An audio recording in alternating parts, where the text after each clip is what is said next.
Bonjour à tous, je suis Johanna Cohen du cours Anna. Le cours Anna, c'est une école des arts de la scène située à Boulogne-Billancourt, Neuilly-sur-Seine et Paris 16e. Le cours Anna, ce sont des cours de chant, des cours de comédie musicale, des cours de théâtre, des cours de cinéma, des cours d'improvisation, des cours de stand-up. Et oui, du plus petit de 3 ans jusqu'à ce que tu puisses tenir debout. Mais le cours Anna, comment vous dire, c'est aussi des podcasts.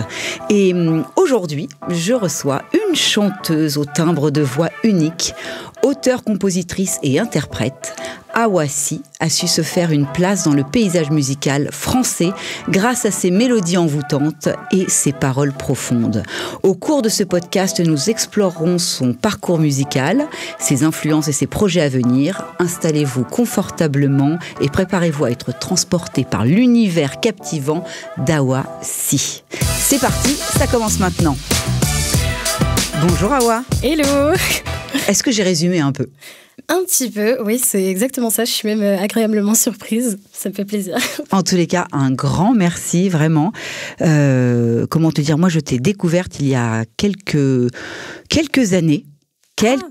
Oui, tu m'as déjà interpellée à l'époque dans The Voice. Et puis, cette gifle, parce que je me suis prise une gifle dans les 10 commandements que je suis allée voir il y a quelques semaines.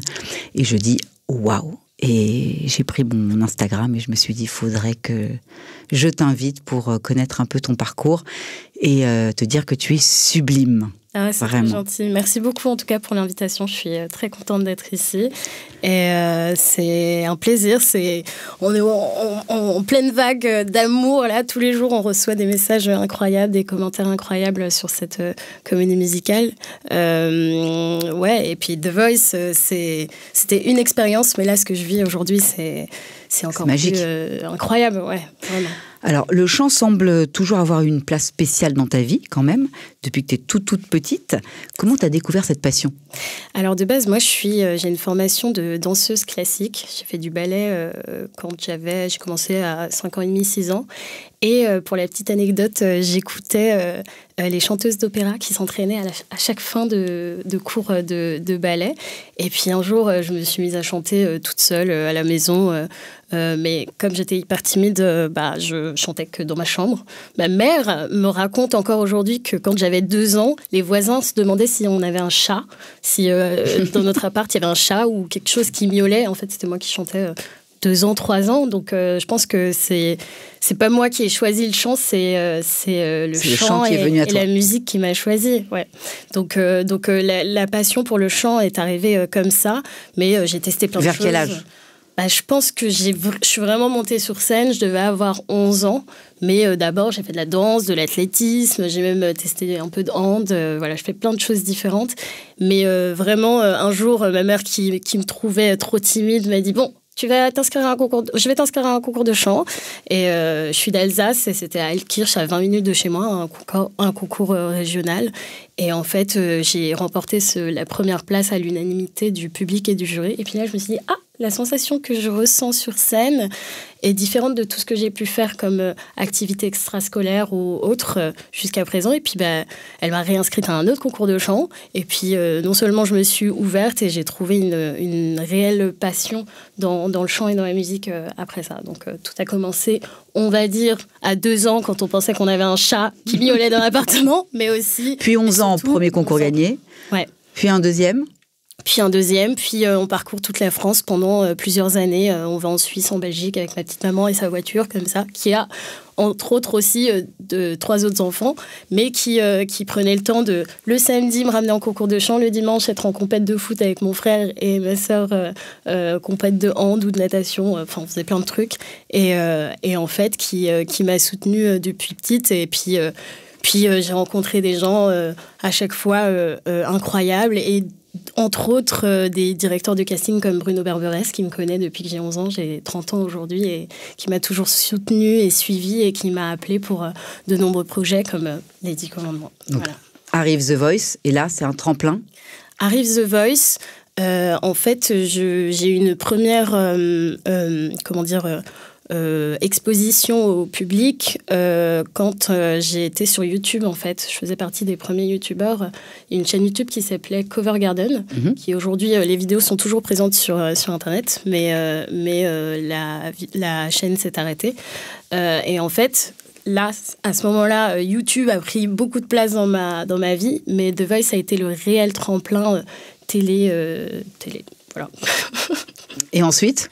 Et ensuite, j'en ai fait mon métier. J'étais en études d'audiovisuel et de cinéma pour faire de la production. Je me suis dit que si un jour, je ne pouvais pas faire de la musique mon métier, je serais dans l'ombre pour éclairer les autres parce que je comprendrais quand même ce métier. Et j'adore ce petit contraste de l'ombre et de la lumière parce que finalement, je suis toujours en lumière aujourd'hui et je suis sur scène à vivre de ma passion. Et voilà, tous les jours, j'ai parcouru le monde pour de l'événementiel, pour chanter, pour partager des messages. Voilà, aujourd'hui, je me retrouve en France. Je ne sais pas où ça se passe. On sera en Europe, peut-être. Je l'espère. C'est bien parti. Pour l'instant, je touche du bois. Il se passe de très, très belles choses. Et c'est toujours plus incroyable, de jour en jour. Bon, on va quand même parler un peu des 10 commandements. C'est quand même... ce pourquoi j'ai voulu que tu sois là. Donc, comment tu as entendu parler de cette nouvelle version ? Alors, de base, moi j'ai été à Dubaï en prestation avec un groupe d'événementiel et je sirotais un cocktail sur la plage quand Bruno m'a appelé pour me dire « Hé, Awa, je pense à toi, il y a les 10 commandements qui reviennent, je veux que tu fasses partie de ce casting. » Et tu sais toujours que j'ai toujours une pensée pour toi, j'ai toujours cru en toi. Il m'appelle, je dis « Ah bon, écoute, pas de problème, envoie-moi les fichiers, envoie-moi le matériel de travail et puis je vais bosser à fond. » Et puis surtout, les 10 commandements, quoi. C'est pas n'importe quoi. Donc, j'ai été trop touchée qu'il m'appelle. Et en fait, j'ai bossé tout le reste de ma session de travail à Dubaï pour revenir. Te présenter à ce casting qui était la veille de mon anniversaire. Donc, j'ai croisé fort les doigts pour mes 29 ans de base, il y a un an. Et voilà, ça l'a fait. Ce Bruno Berberès, révélateur de talent. Ouais. C'est comme ça que je l'appelle, moi, quand il vient dans mes écoles pour aller dénicher les futurs pépites, ceux qui ont entre 7 et 14 ans. Là. Merci Bruno, en tous les cas. Il fait un métier incroyable. Donc, dans les 10 commandements, tu interprètes le personnage de Bithia. C'est ça. Un personnage assez complexe. Quand même, qui se sent coupable de destin tragique de son fils adoptif. Comment as-tu abordé le rôle ? Alors moi, pour ma part, je ne suis pas encore maman, mais j'ai hâte d'avoir beaucoup d'enfants et surtout, j'ai des petites sœurs, donc je me suis toujours occupée d'elles et je pense que même dans mon groupe d'amis, j'ai toujours été celle qui prend soin des autres.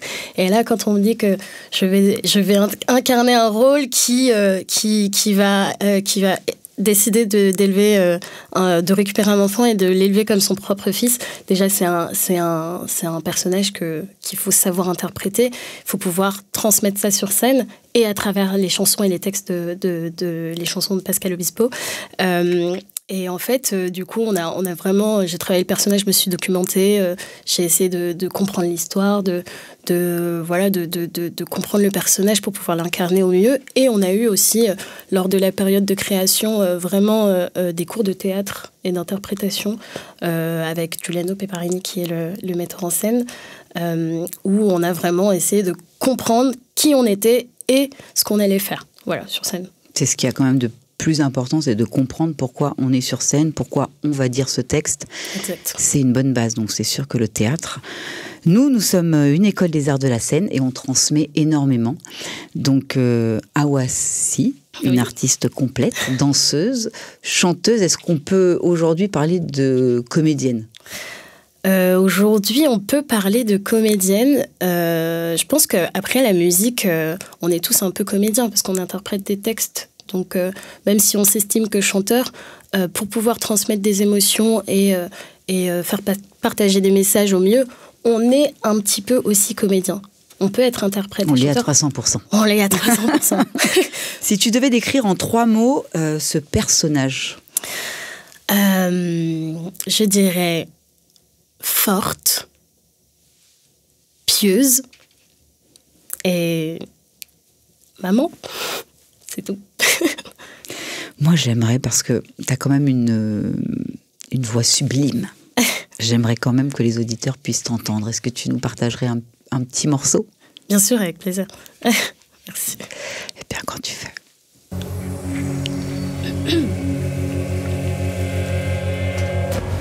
Que partout l'on sache, que partout la chose soit acquise à travers les âges, et que partout on se le dise.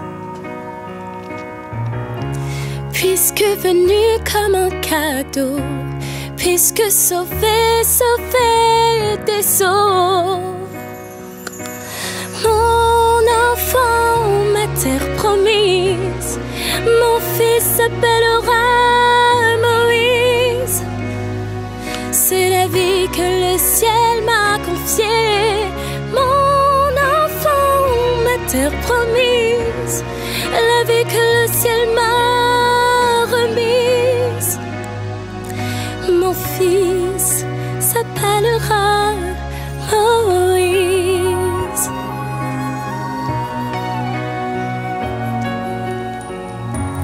Du ciel à la terre, un rêve d'amour qu'on autorise, un chant, une prière, une lumière, une devise. Et puisque venu comme un cadeau, puisque sauvé des eaux, mon enfant, ma terre promise, mon fils s'appellera Moïse.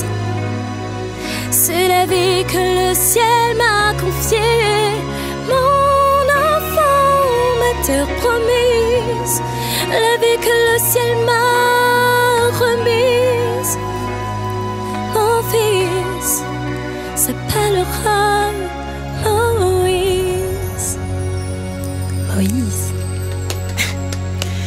Waouh, waouh, waouh. Quelle voix. Merci beaucoup. Tu prends encore, non pas des cours, mais tu te fais encore coacher, je suppose, pour garder ce timbre et pour évoluer encore et encore. C'est ça, sur les 10 commandements, on a plusieurs coachs qui prennent soin de nos voix, de nos corps et qui nous encadrent depuis le début de cette aventure. À côté de ça, j'ai été coachée par différents coachs depuis ma tendre enfance, mais oui, je suis très bien encadrée. C'est très important parce que c'est un muscle. Donc, faut, comme les sportifs, il faut l'entretenir et il faut en prendre soin. Donc, ouais, on fait attention. Travailler à fond. C'est quand même le premier tableau. Oui, hein. C'est ça. Est-ce qu'on est un peu plus stressé que n'importe qui passera après? C'est un truc de dingue. Comment tu gères? Comment tu gères? Alors moi, je suis une grande stressée déjà de base et je suis très nerveuse parce que j'aime bien faire, enfin, je sais que l'ouverture d'un spectacle aussi, il y a la responsabilité un petit peu qui est sur nous. Donc, faut porter ça. Mais après, pour le premier vrai tableau chanté, je suis accompagnée de l'autre maman de Moïse, Yokebed, qui est interprétée par Sarah Cooper, qui est une personne incroyable, qui elle est une maman, donc qui m'a aidée aussi à bosser ce rôle de mère. Et en fait, donc, on est toutes les deux et on se soutient beaucoup. Et puis en plus, on est très proches. C'est une personne que j'admire énormément et qui est une artiste incroyable. Donc on a vraiment... Je remercie le ciel d'avoir cette connexion avec elle parce que ça nous permet de vraiment nous soutenir et nous mettre en condition pour ouvrir le spectacle. Et on le sait dès les premières notes, dès qu'on est en phase toutes les deux, ça... Il n'y a rien qui peut se passer. Donc, je suis trop contente que ce soit mon binôme sur ce spectacle, entre guillemets, même si tous les 9, on est très, très proches. C'est un casting de fou, quand même. On a l'impression que vous êtes une famille. Ah ben aujourd'hui, on peut dire ça. C'est le cas, hein, que ce soit avec les 30 danseurs ou juste nous, les chanteurs. Et après, je ne cite pas toutes les personnes qui sont autour, qui nous encadrent et qui prennent soin de nous et qui font en sorte que ce spectacle existe. Les 9 chanteurs, on est très très proches. On a eu le temps d'apprendre à se connaître pendant ce mois de création aussi à Rome avec toutes les équipes de créa. Il y a un vrai lien de famille qui s'est créé. J'ai bossé avec plein d'artistes ou d'équipes partout dans le monde et c'est pas toujours comme ça que ça se passe. Donc là, on a tous une sensibilité incroyable et une particularité aussi, que ce soit en termes de voix ou d'humanité. Je suis trop contente et trop fière de faire partie, d'avoir déjà été choisie pour ce projet, mais de faire partie d'une telle équipe. J'apprends tous les jours d'eux et de ce que nous, on a créé nous-mêmes, parce qu'il y avait les 10 commandements il y a 24 ans, mais aujourd'hui, c'est notre équipe, c'est notre famille, et j'espère que les gens le ressentent sur scène aussi. C'est très important, parce que nous, on vit tous les jours des émotions là sur scène. On est tous, il y a toujours quelqu'un qui pleure, qui ressent des choses, qui remercie, on se remercie nous-mêmes, on remercie le ciel d'être là et de pouvoir faire ce métier, de pouvoir transmettre ces émotions. C'est un beau cadeau. Ouais, c'est un très très beau cadeau, et je les aime. Je leur fais plein de bisous. Est-ce qu'on peut avoir une petite exclue, c'est-à-dire est-ce qu'on peut avoir, quand on arrive pour la préparation, quand on se prépare, on est convoqué, je ne sais pas, peut-être à 15h ou à 16h. Est-ce que tu aurais la possibilité de nous donner un peu toutes les étapes avant la montée sur scène? Alors, comme on se complète énormément, donc chacun a des étapes dans des ordres différents, parce qu'on ne peut pas tout faire tous en même temps, mais on arrive et la première chose qu'on fait, c'est le petit café et le câlin. Moi, je trouve que ce moment est très important. On se reconnecte à tous ensemble et on est tous en train de se faire des câlins. C'est incroyable, mais c'est vrai, il faut venir voir les backstage. Tout le monde se fait des câlins, mais vraiment des vrais câlins. On est content de se retrouver, même si on se voit tous les jours de la semaine. Le câlin et le petit café de « écoute, t'as bien dormi », très bienveillant. Qui a instauré ça? Je pense que ça s'est fait tout seul, et c'est parce qu'on est entouré, que tous les artistes qui sont sur scène, je parle vraiment des 40 pour le coup, on est tous des gros sensibles, mais en plus, on s'aime vraiment. Il n'y a pas de... C'est pas fake. Donc j'adore ce moment de câlin, de reconnexion. On se retrouve, nous, en tant qu'artistes, mais après, on commence à se mettre petit à petit dans nos personnages. Et là, on part en balance. Donc, on va checker le son pour voir si tout se passe bien, si on est confort dans nos oreilles et sur le plateau. Ensuite, on est au make-up. Donc là, en fonction des make-up, ça prend plus ou moins de temps. Il y a les Égyptiens, les Hébreux. C'est avec une équipe de HMC incroyable qui sont trop mignons et qui sont très talentueux. Ensuite, on va dîner. Puis ensuite, on va s'habiller. On commence à s'habiller. On se microte, du coup, à ce moment-là. On installe nos micros et voilà. Et puis là, chacun est un peu dans son truc. On se reconnecte à nos rôles et on s'échauffe la voix. Et là, il y a une ronde. On fait la ronde de connexion aussi et on s'envoie plein de bonnes ondes. Et c'est parti. Voilà. Et comment on fait chaque soir pour trouver cette force d'aller chanter devant des milliers de personnes quand même? Vous êtes soutenus. Comment on fait pour avoir cette énergie? Alors moi, je pense qu'on soit très fatigué, parce que moi, personnellement, je suis une personne un peu fatiguée et que j'aime bien dormir. Je ne dirai rien. Je ne la ferai pas. Donc, par exemple, déjà, il y a une hygiène de vie à avoir qui est importante, comme pour les sportifs, comme pour plein d'autres métiers. Il faut s'hydrater, bien dormir, faire du sport pour certains, d'autres. Chacun a sa petite routine. Moi, je pense que le sommeil est très, très important, que ce soit pour l'humeur, et pour vivre ensemble. C'est quelque chose de vivre ensemble. On est tous des chanteurs solos, par exemple. On a tous eu une carrière solo. Vivre en groupe, c'est aussi quelque chose faut prendre sur soi, mais il faut aussi s'adapter. Et donc, je pense que trouver l'énergie, on fait un métier qu'on aime faire. On vit de notre passion. Donc, trouver l'énergie sera toujours là. On sera toujours... il suffit juste d'être connecté, mais on sera toujours très motivé à monter sur scène. En tout cas, là, j'ai pas l'impression que des gens n'aiment pas ce qu'ils font sur ce spectacle. Donc, on est toujours très content d'être là. On trouve toujours l'énergie. C'est normal, on est humain. Il y a des moments où on va être plus faible que d'autres. Mais quand on est sur scène, on est sur scène. Et les gens en face ne savent pas si on est dans un mauvais mood ou dans un bon mood. L'idée, c'est déjà que c'est notre travail. Donc, on se doit de faire notre travail. Mais en plus, on fait de la musique. Moi, je me lève le matin, je chante. C'est le plus beau cadeau du ciel. Heureuse. Donc, je suis épanouie, je suis heureuse. Donc, je suis très contente d'être là. Donc, à chaque fois, j'essaie de donner le meilleur de moi-même, même quand ça arrive, ou des moments où je ne vais pas bien. Ça peut arriver. Voilà. Mais sur scène, en tout cas, j'essaie de donner le meilleur de moi-même et l'énergie est là. Elle est là tout le temps. Ouais. Des conseils pour des petits chanteurs qui ont envie de suivre tes pas et de rentrer dans cette carrière artistique? Je dirais, faites des choses. C'est pas grave, postez des vidéos, même si vous avez du mal à croire en vous, faites des choses, essayez de faire des concours de chant, chantez. Si vous êtes dans le théâtre, allez faire du stand-up, prenez des cours, donnez-vous les moyens parce que c'est possible.